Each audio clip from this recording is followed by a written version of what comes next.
Welcome back. Still watching Business Morning live on Channels Television. Now to our next conversation. 2023 definitely starting off rocky in Nigeria with the new Naira swap pressuring Nigeria's financial system.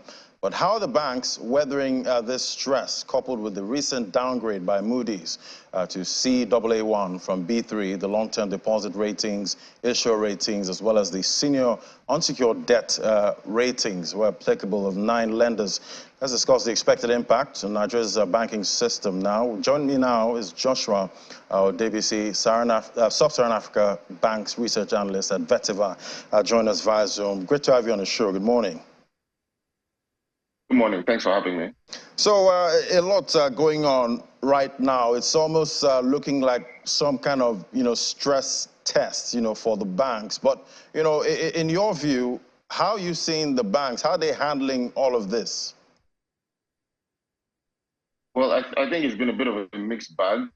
Obviously, you and your previous guests were discussing the fact that there have been quite a few challenges when it comes to things like digital banking and transactions, online transactions, which are seen as the logical alternative to cash and transactions of that nature. But the truth is that if we are to move towards a fully digital economy or fully digital banking system, the banks are going to need to step up their game and probably increase their capacity on the engineering side and on the bandwidth side, just because of the fact that the simple stress test of the last few days has proven that their bandwidth and their level of connectivity and the robustness of their platforms is not up to scratch. And I think that has been the case for a lot of customers who have been complaining about failed transactions or just not even being able to adequately utilize their online banking platforms. And that has been the case for the last few days, ever since this scramble for cash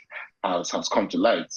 That coupled with the fact that ATMs are not dispensing or were not dispensing the new notes and the withdrawal limits that were put in place, it's just creating a lot of bottlenecks for economic activity to happen. And I think that the banks really need to change their approach, or rather double down on their digital capacity. But do you think, if the banks had more time, to plan for all of this, they would have fared better than this? Absolutely. I think that obviously the short turnaround time for this policy can be blamed for a lot of the things that we're seeing.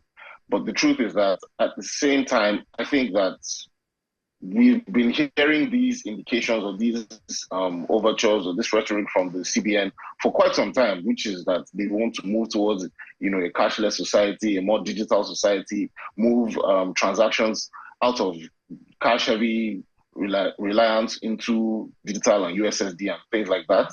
But unfortunately, the banks have not been able to respond proactively to that. We've seen that there's been quite a, would I say, decline, or rather just a stagnation in terms of innovation from the traditional banks, especially your big 5 banks, when it comes to their online offerings and their online platforms, and how customers interact with those, and the level of the failure rate for that, and including POS transactions as well, is still too high for them to say that they've put in enough energy and adequately addressed that transition from a cash society into a digital society. All right, let's look at the Moody's downgrade now from Caa1, from B3 to Caa1. Was Moody's right to, downgrade, these banks, just because of their exposure to the Nigerian sort of environment? Were they right to do this? Because some of these banks, some would say they have their parent companies abroad, and they've been able to manage the forex issues better. Were they right to downgrade them? Well, the truth is that when we look at the international ratings agencies like Moody's and Fitch and the like, they always take a bit of a more skeptical, a bit of a more pessimistic view towards Nigeria and Nigerian banks, or even just African banks in general, whenever there are any kinds of uncertainties within their economies. I think that that's only natural because they are not on the ground in these countries, so they may not understand the full nuances of what is going on. I think that they are not surprising. The downgrades are not surprising, but would I put too much credence or too much stock in them? Not particularly, simply due to the fact that I think that we've seen things like this before.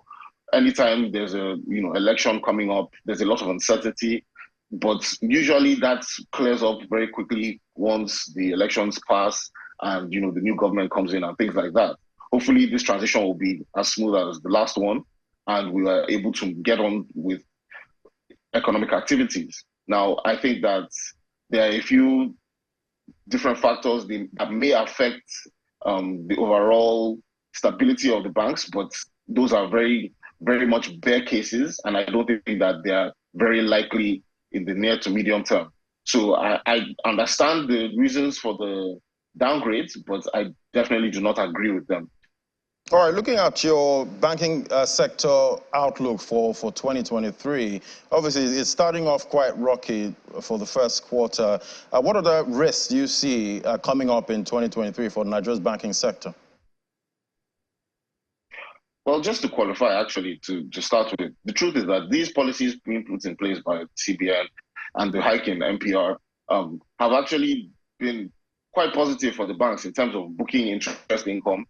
I mean, sure, interest expense has also gone up, which we've seen from some of the banks that have released unaudited Q4 results.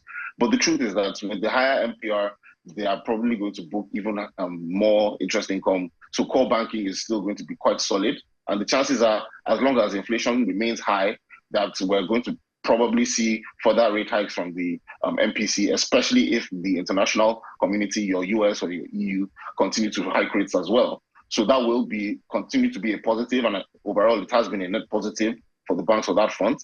But in terms of challenges, I think the biggest challenge currently facing the banks is really to do all with fuel subsidy. And what I mean by that is, if the government does go ahead to remove fuel subsidies like they say they will between April and June, then what we'll probably see is the ability of the CBN to defend the Naira will improve, because obviously FX receipts and the FX reserves would improve as well. And that would mean that we'll probably see a stronger Naira. Now, if that does not happen and the Naira continues to weaken on the official rate, on the official window, then that would be a pretty significant impact on NPLs, simply due to the fact that we would probably see the official rate, exchange rates, worsen from its current levels of about 440, 450, 460 levels.